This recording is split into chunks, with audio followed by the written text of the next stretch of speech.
কলেজের শিক্ষার্থীরা যেভাবে নতুন বাংলাদেশের জন্য নেমেছেন, সেই নতুন বাংলাদেশের চিত্রটা কেমন হবে তাদের কাছ থেকেই জানা। আমরা আজকে আমাদের ভাই বোনদের কাছ থেকে তাদের মানচিত্রটা বোঝার চেষ্টা করেছি, এর ম্যাপিংটা বোঝার চেষ্টা করেছি। নতুন বাংলাদেশ কি, তার স্বপ্নটা কেমন, ইনসাফের বাংলাদেশ, একটি সাম্যের বাংলাদেশ, সম্প্রীতির বাংলাদেশ।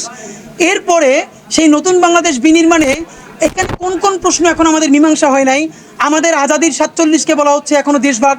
আমাদের যেই মুক্তিযুদ্ধের পরবর্তী ধারাবাহিকতা হলো 2024, যেই মুক্তিযুদ্ধের পরে ভারতীয় আধিপত্যবাদ এবং আওয়ামী লীগের কারণে আমরা আমাদের রাষ্ট্র আকাঙ্ক্ষা সফল করতে পারি নাই, সেই সফলতা এবার আমরা 24-এ আনতে চেয়েছি।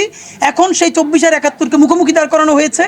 আমরা বলতে চাই 47, 71, 24 প্রত্যেকটাই আমাদের কেউ কারো মুখোমুখি নয়। এই প্রশ্নগুলো আমরা নতুন করে মীমাংসা করতে চাই এবং যেই নতুন বাংলাদেশ বিনির্মাণে যদি কেউ এখন নতুন করে ভারতীয় আধিপত্যবাদের তাদের হেজিমনিকে বাংলাদেশের মাথাচাড়া দিয়ে উঠাতে চায়, তার প্রতিরোধটা কিভাবে হবে, যেহেতু এই বরিশাল বিশ্ববিদ্যালয়ে সেই প্রতিরোধের সবথেকে একটা সংগ্রামী সারথি, যাদের এখানে প্রথম আইনশৃঙ্খলা বাহিনী তাদের কাছে পরাজয় বরণ করেছিল। সুতরাং আমরা তাদের কাছে আজকে শুনতে এনেছি নতুন বাংলাদেশ কেমন হবে, প্রশ্নের মীমাংসা কেমন হবে, লড়াইয়ের ধরন কেমন হবে।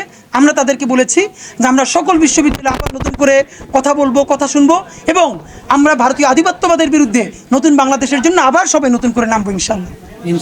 থ্যাংক ইউ ভাই, থ্যাংক ইউ।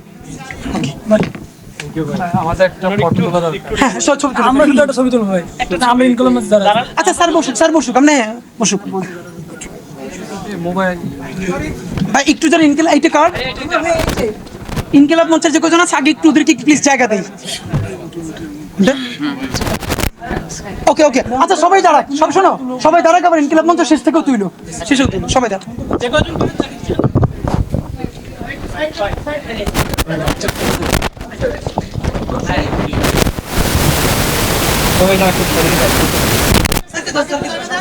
স্যার আসুন প্লিজ।